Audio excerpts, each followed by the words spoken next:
Ah, yes. Behold this culinary plot twist so violent it should come with a spoiler warning. We open with what looks like a heroic vat of tomato pepper soup, a noble, honest dish, the kind our grandparents would recognize before the world descended into madness. A bright red cauldron bubbling away like it's preparing to feed an entire regiment. And then my brave souls, the chef decides tradition is overrated and summons a bucket of what can only be described as the digestive regrets of a cow who's been through emotional turmoil. One moment you're watching a stew, the next you're witnessing a National Geographic special titled, "What Not to Scoop from a Pasture." He pours that green sludge with the confidence of a man who has never lost a bet, never feared a health inspector, and never once questioned whether moss should be an ingredient. The red and green merge like Christmas gone horribly wrong, stirred together by a ladle that looks like it served in 3 wars and retired dishonorably. It's not fusion cuisine, it's confusion cuisine. A dish so bold it skips Michelin stars and goes straight for biohazard classification. Only in the wild streets does a meal transform from, a classic curry, to is that compost in under 10 seconds. And yet they mix on, unfazed, delivering a masterpiece of chaos seasoned with bravery, bacteria, and a rich legacy of, we've always done it this way. Bon appetit if your immune system dares.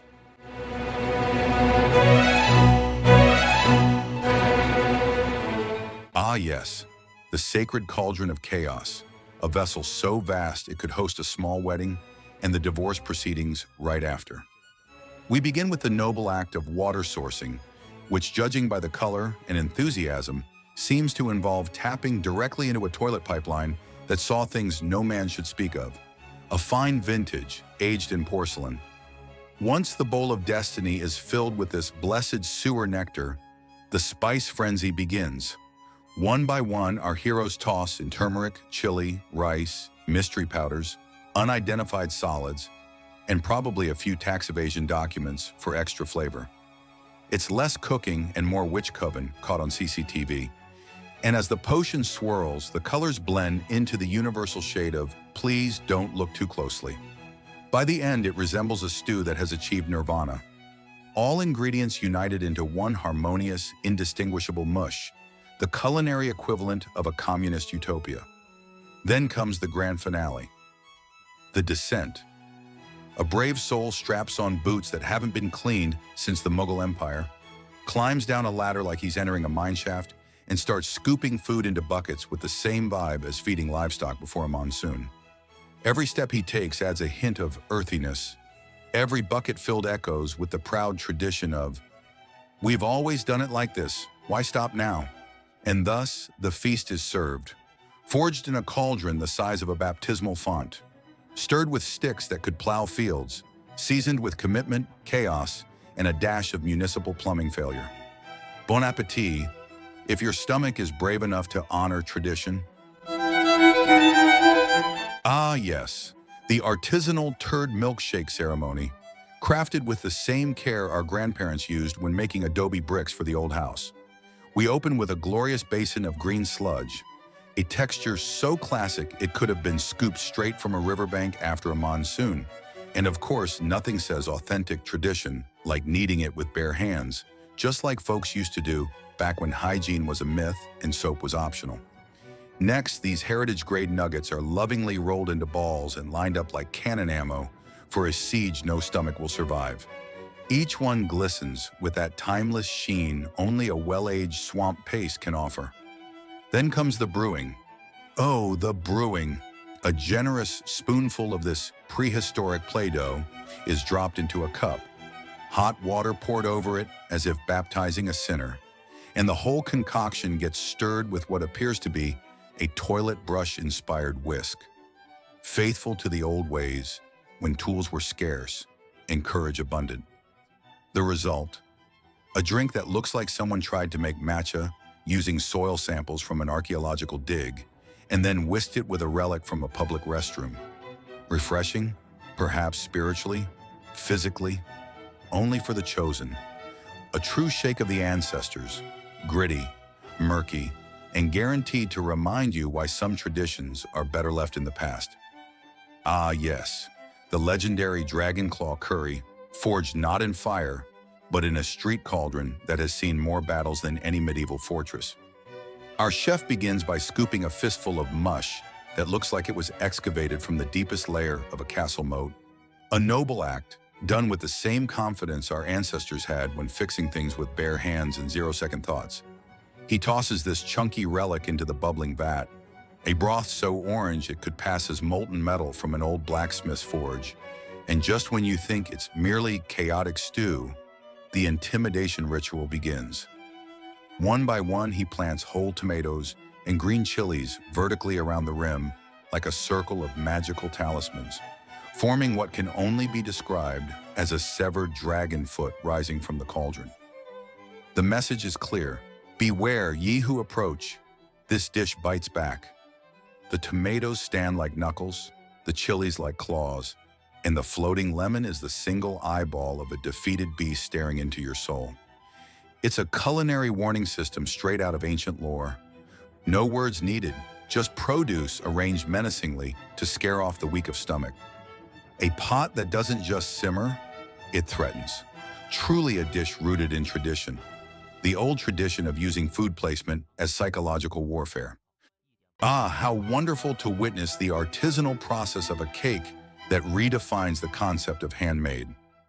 This visionary chef, dressed in his elegant uniform of dirt, accumulated over decades, takes us on a culinary journey where creativity and bacteria go hand in hand.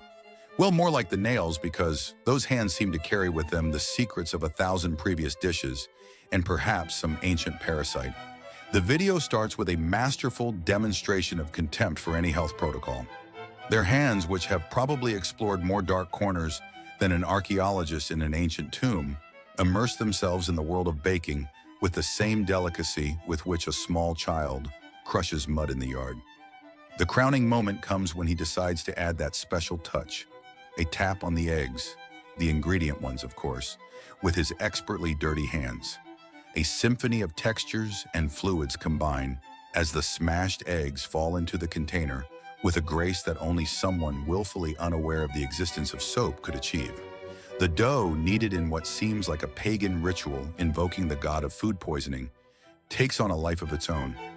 All of this, of course, happens in an environment meticulously decorated with layers of dust, grease, and who knows what else, providing that je ne sais quoi that distinguishes the oat pastries of rural India.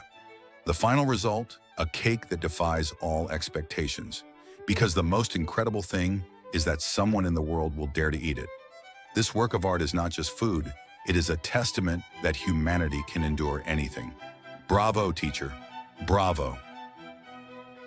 Straight from India's most daring kitchens comes this exquisite chocolate dessert, with a shape so realistic that it seems to have been hand-delivered by a cow after a heavy lunch. The chef, of course, does not skimp on details. Every curve and texture is molded with the precision of someone who has clearly never seen a glove in his life. The shine. Ah, the shine. It's as if someone had handed him a kitchen towel that had already seen better days.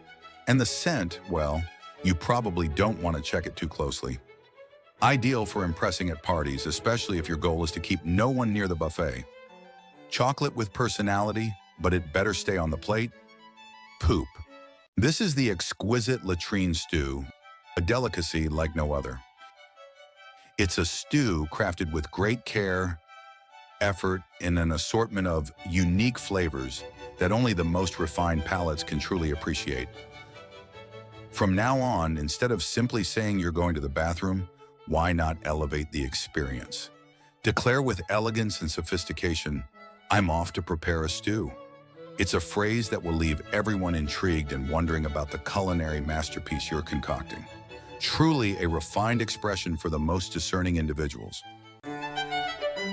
These are our exquisite churros, lovingly prepared in the finest cemetery sand. Piping hot churros cooked to perfection in the very sand that cradles your ancestors. Sourced from only the most distinguished burial grounds, this ancestral sand infuses each churro with a taste of tradition, a flavor older than time itself. For those looking to add a personal touch, you can substitute with ashes from any dearly departed relative. Grandma's warmth will live on in every bite. With a unique texture reminiscent of ancient relics, this delicacy offers a culinary experience like no other. It's gritty, it's bold, it's unforgettable. Only for the most refined palates, these churros are a true gastronomic voyage into the afterlife. Behold the entrepreneurial geniuses who have redefined the art of beverage service with their hand-filled mystery shakes. A symphony of questionable textures and vibrant, unidentifiable colors. These culinary visionaries have bravely parted ways with conventional utensils, following a legendary falling out with their spoon supplier. Since that fateful day, they've embraced a purer, more intimate approach, the sacred use of bare hands. The concoction itself is a marvel to behold, a swirling blend of thick white liquid accented with dramatic streaks of red and assorted splashes of rainbow hues. Is it fruit, syrup, or perhaps the remnants of a cow's most productive month? No one can say, and that's part of the charm. Each sip promises an adventure, perhaps even a gamble, as you ponder whether you're tasting tropical bliss or last week's leftovers with a touch of artistic liberty. And let's not overlook the packaging. Forget cups or bottles. Those are far too pedestrian. Instead, your bespoke beverage is lovingly poured into a humble plastic bag, tied off with the grace of a sailor's knot. This eco-conscious presentation reminds us that great shakes don't need fancy trappings. They only need bold pioneers willing to push the boundaries of hygiene. Every serving is a testament to their commitment to tradition, their fearless rejection of ladles, and their belief in the raw authenticity of the human touch. So drink up, if you're brave enough to handle the full contact experience of liquid art at its finest.